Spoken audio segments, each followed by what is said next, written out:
বড় স্বার্থপর।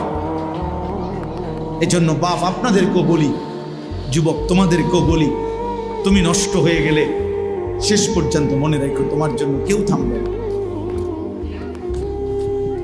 আপনাদেরকে বলি বাবা, স্ত্রী সন্তানের জন্য যদি আপনি হারাম উপার্জন করে জীবনটা শেষ করছেন, কোনোদিন পাবেনও নাই।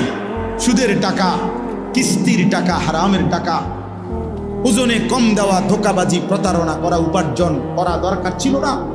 আমনের কলজার মধ্যে শয়তানে বসায় দিছে যে বউ বাচ্চার লাগে এগুলা করতেছ, করো না রে বাপ, খোদার কসম এরা মনে রাখবে না,